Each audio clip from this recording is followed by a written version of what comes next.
How you measure the health of a city depends on your point of view. Some calculate it based on growth and development, but to others, a city's vitality depends on its character and diversity. In this week's Focus Report, we're looking at the benefits and drawbacks of gentrification, and perhaps the perfect case study is Boston's Chinatown. It's Tuesday morning at the Chinese Progressive Association in Chinatown. 4 residents are here with a looming problem. They were just served eviction notices by their landlord. CPA's Karen Chen says such meetings are becoming common. We're currently organizing tenants from 10 different buildings facing the risk of displacement. Tan Chiang Yu is one of those trying to stay in his home. Yu and his family moved to Chinatown 10 years ago. Through Karen Chen, he tells us they don't want to move. I don't want to move out of Chinatown. I want to stay here. Me and my wife, we don't speak any English. It's hard for us to get around. We don't really know how to take the subway. Yu works as a restaurant cook and says his rent has steadily increased. That's a particular concern in Chinatown, where the median income is among the lowest in Boston. For us, while rent has continued to rise, our pay hasn't gone up, and it's been hard for us. The percentage of rentals in Chinatown is the highest in Boston, which makes rising rents an even bigger concern. Where are people going to go? There isn't really many places that people can move to. And a lot of the new housing stock in Chinatown or around Chinatown are all luxury. And the face of Chinatown is changing, too. 25 years ago, it was 70% Asian. Today, it's under 50%, with the white population doubling. Many of those new residents are opting for new developments like the Kensington on Washington Street, where the cheapest apartment goes for just under $3,000 a month. Downtown Crossing, Chinatown, is starting to be more heavily desirable area, so prices are going up. Jason GOMES is the Kensington's assistant general manager. Since opening in August, GOMES says the building is attracting young professionals who work nearby. And he says that benefits the neighborhood. This whole area is up and coming, so it brings a lot of more retail, new business to the area, a lot more traffic into the area. That's helped lift Washington Street from the days when it was known as the combat zone, where blocks were afflicted with prostitution and adult movie houses. Meanwhile, GOMES says affordability hasn't been completely lost in Chinatown's redevelopment. I think in this area, there's, with a lot of the new developments going up, they still offer the affordable housing. One of those affordable developments is visible from this Kensington penthouse. Breaking ground last December, the One Greenway project plans to make 40% of its units affordable. Chinatown's been really a challenging place to develop. There's scarce land. It's expensive, and quite frankly, more than just immigrants want to live here. JANELLE Chan is executive director of the Asian Community Development Corporation, which is one of the developers of One Greenway. She admits balancing demand with affordability is a constant challenge. We're trying to meet the demand, and that's tough. It needs to be a mix of both market rate, which is not just luxury housing, and also affordable, low-income, and middle-income families. Chan says such diversity is key to maintaining what has made Chinatown a haven for many over the years. That's what we're really trying to preserve here in Chinatown, a diverse community that has opportunities for many different spectrums of people on with different incomes. But One Greenway won't be completed in time for Tan Chiang Yu and others in his building, which sits right across the street. Their eviction notices order them to move out by next month. If something doesn't happen, a whole community is going to be displaced. Something needs to happen quickly. So given all the changes to the neighborhood, is Chinatown turning into a misnomer? LYDIA LOWE is the executive director of the Chinese Progressive Association, a grassroots organization dedicated to raising the living and working conditions of Chinese Americans. Welcome, LYDIA. What is your biggest concern now? That people like we profile in the piece are being displaced, pushed out, or that luxury and new development is coming in and making that space more developable and therefore fewer people can live there? Well, I think they're directly related. I think that the influx of, a couple thousand units of luxury housing in the last 10 to 15 years has driven up the prices, and that's what's causing the massive, destabilization that we're seeing now. So, people, that luxury housing is up. Those people are here to stay. What we're trying to do is to maximize as much affordable housing, particularly for the low-income residents that we're seeing who are the most at risk.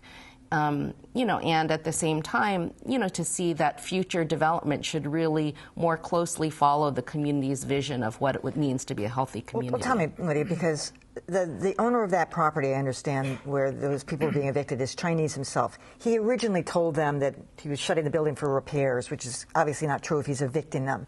So, I mean, do you approach those people too and say, hey, yeah. wait a second? Yeah. I mean, we're known as the place that people come in the community that's not afraid to, stand up and challenge the Chinese landlords, the Chinese owners, if we think that they're doing something wrong. But I think, just like many other, building owners, and a lot of them are just small property owners, if they can get, $3,000 a month instead of $1,000 a month in rent, they're going to try to do that. And that's why, the solution has to be more than just looking at those units that already exist and seeing, are there opportunities to build more affordable housing? Or are there opportunities to preserve some of these smaller properties, through more creative means like community land trusts, which we've seen happen in the Dudley Street area. I want to bring in another voice from the City of Boston, Sheila Dillon. She's Boston's Chief of Housing and Director of the Department of Neighborhood Development. Welcome back, Sheila. Thank you. Well, as you know better than I, getting permits to do any kind of development in Boston is an onerous task at best. Sure. And my understanding is that the neighborhood community associations all have to approve these developments. So anything that's been built in the last 15, 20 years has been with the neighborhood, with their approval. Well, I mean, you're laughing about it, but isn't that true? Don't they have to get that? I think the city really tries to listen to the neighborhood when we're developing new housing, but I think CPA and the Asian CDC have been very, loud and clear that we need more affordable housing in Chinatown. And in 2010, 48% of Chinatown, of the units in Chinatown were affordable. In 2015, that number is going to be 38%. So the city is very, very concerned, along with the advocates, that we need to build more affordable housing in Chinatown. And how do you go about that? I mean, is it part of that whole linkage 40B thing, or how do you do it? Well, I think we've got about 500 units right now in the pipeline, thanks to the advocates. And we're right now looking at publicly owned land in Chinatown, trying to grow that number. It's great that we have new private development downtown. People can walk to work. It's good for our economy. At the same time, the affordable units need to keep pace with the market rate units. So we're looking at every opportunity we can, all the land in Chinatown, to see where else we can build. All right, so even the people who live in these luxury units, though, they have an investment in the neighborhood. I mean, it used to be not so long ago, the hospitals were squeezing Chinatown out. The combat zone was creating crime issues and others for the for Chinatown. At least the people in these luxury, or whatever you want to call it, units, have an investment, don't they? It's their community too. I mean, I think we need to seek more opportunities to bring the different sectors of residents together, because we're not seeing a lot of mingling between the older and the new residents. But I wanted to pick up on something that Sheila was talking about, and one of the problems is, a lack of resources, that we need to expand the affordable housing resources that we, in order to create more housing. And one thing that's really troubling to us is one of the luxury developers that has built 3 of these luxury towers right next to Chinatown along Washington Street hasn't paid $5.9 million in affordable housing fees.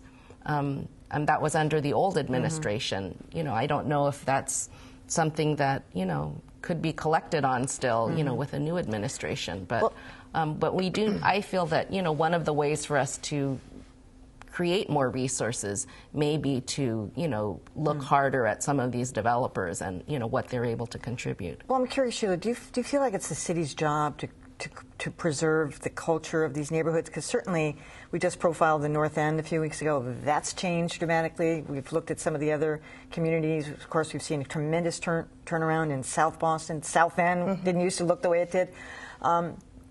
Chinatown is special, though. It's peculiar in a sense.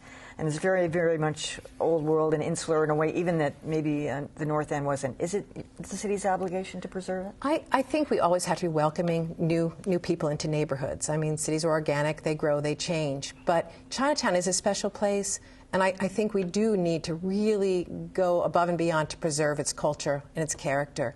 The mayor was out, Mayor Walsh was out a couple of weeks ago meeting with the folks that were being displaced, and really has made a commitment to look at Chinatown, look at what resources we can bring to bear to preserve Chinatown, not just with the housing, but the businesses, and making sure that people are getting the right job training, the businesses are getting the help that they need. So it's a very low income in Chinatown. We need to look at the whole thing and think how we can help the residents. On that point, I just want to say, though, I found it interesting that Mr. Yu didn't speak English. I mean, do you try to get these people, you know, so they can assimilate into the culture here, too, and then they could get a better job, they could, Oh, of course. I mean, that's, you know, most Chinese immigrants, that's what they're trying to do, is to learn English. Here 10 years. The problem is a lot of, particularly the men, you know, are mostly stuck working 60 hours a week in Chinese restaurants all throughout New England. And, you know, they don't have a lot of time to get out and take English every night. But, you know, that's the other side of the equation that I think Mayor Walsh is very well aware of, that, you know, a good job is also a community stabilization program. So if we can find ways to get more community members into some of the jobs that are being created by the new development, then that would really make a difference, too. All right, Sheila Dillon, Lydia Lowe, thanks so much for coming. Thank you.